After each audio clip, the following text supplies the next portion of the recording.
night at the theatre.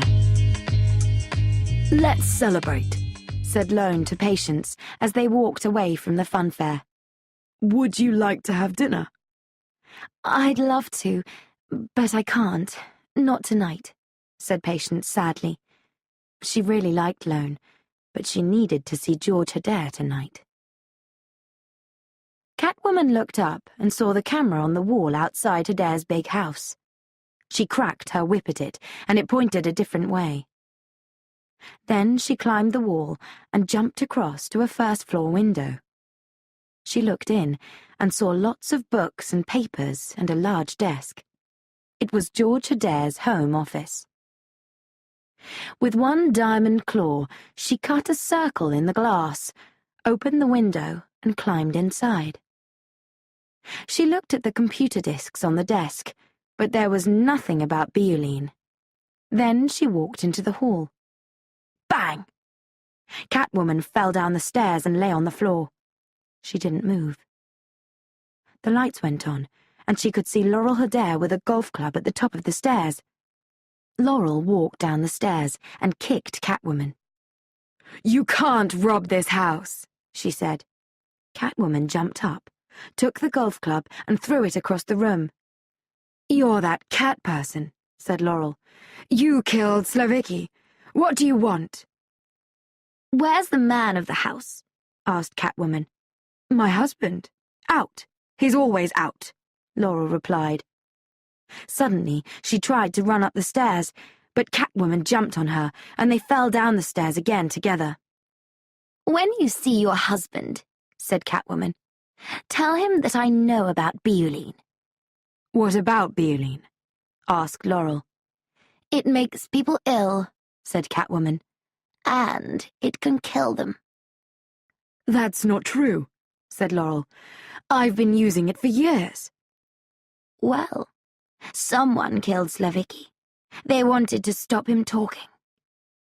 "Are you saying that my husband is a murderer?" said Laurel, surprised.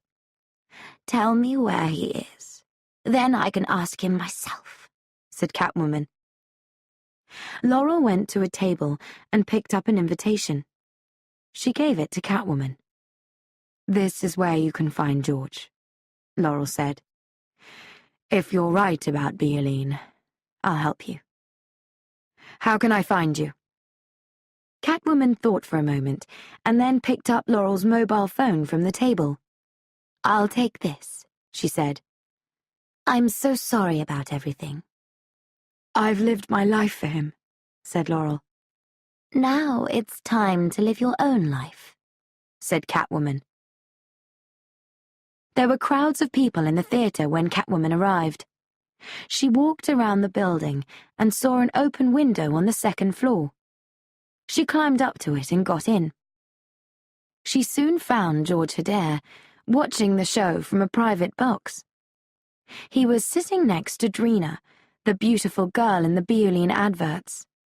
Suddenly, Drina stood up and left her seat. She looked angry. Catwoman smiled. Catwoman sat in Drina's seat. "Hello, George," she said. "Do you like my claws?" She quickly cut him across the face. The music was very loud, so nobody could hear his scream. Catwoman pushed Hedare against a wall. Her diamond claws cut his skin. "I know all about Bioline," she said. "I know that it can kill people. Patience knew about Bioline, too. So you killed her." "What?" shouted Hedare. "I didn't kill her. I told her to leave the company." Suddenly, the door opened and several policemen with guns ran in. Catwoman jumped out of the box towards the dancers in the show. Everybody clapped. They thought that she was one of the dancers. Then she jumped up towards the theatre lights. Suddenly, she heard a voice. "Stop right there!" It was Tom Lone, and he was pointing a gun at her. He climbed up towards her, but then he began to fall. Catwoman jumped to save him. She threw his gun away and then kissed his nose. "You're under arrest," he said. But Catwoman escaped from him. Lone went after her and kicked her in the stomach. Then Catwoman saw a rope. She jumped onto it. The rope took her to the other side of the theatre. Lone tried to catch the rope, but he fell. Catwoman caught him and held him tightly, with her legs under his arms. But Lone pulled suddenly. The rope broke, and a moment later they were falling very quickly downwards. Luckily, Catwoman caught an electric line, and they were safe. They crashed onto the floor of the theatre. Catwoman looked up and saw lots of policemen all around them. They were all pointing guns at her. "You're under arrest," said Lone for the second time. He reached for her mask, but Catwoman was too quick for him. She jumped towards the electric line and pointed it at the back of the theatre. Bang! All the lights went out. Nobody could see anything, except Catwoman. Cats can see in the dark. "This is terrible! Really terrible!" Adair was shouting into the telephone in his office. "Who is she? And how does she know everything? What can we do?" "It's okay, Georgie." Laurel was standing at the door. "Don't be frightened." "Don't be frightened," shouted Adair. "We're going to lose everything, and you tell me not to be frightened?" "No, George," said Laurel as she moved towards him. "I'm telling you to be a man. For once in your life, be a man." Adair hit Laurel across the face. Laurel didn't move, but Adair screamed. His arm hurt badly. His wife's face was really hard, like a rock. "You stupid man," she said. Chapter 8. A Wanted Woman. Patience was looking in the mirror. She was holding a long dress in one hand and a very short one in the other. "Which one should I wear tonight?" she asked Sally. "Wear the long one at church, the short one at the beach. I'm taking you shopping," said Sally.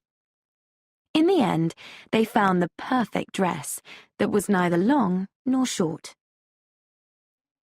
Patience was waiting for Lone in the Japanese restaurant. She was watching the fish swimming in a big fish tank next to the table. Her face was close to the glass. "I'm hungry," she thought. "Pretty," said Lone behind her. "Thank you," said Patience.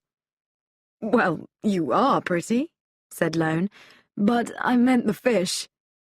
Patience went red. They sat down at the table and ordered dinner. "Have you heard of Catwoman?" he asked as he poured her a drink. Patience felt cold. "Yeah," she said after a moment. "She carries a whip, doesn't she?" "She kissed me," said Lone. "Really?" said Patience. It was exciting when Lone talked about Catwoman like this. "I think I'm a little jealous," she thought. "How strange." "So, what do you think about me and Catwoman?" asked Lone. A waiter arrived and put a huge plate of fish on the table.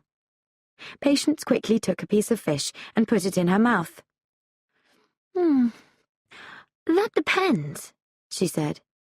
"Do you like bad girls?" "I'm a policeman," he said.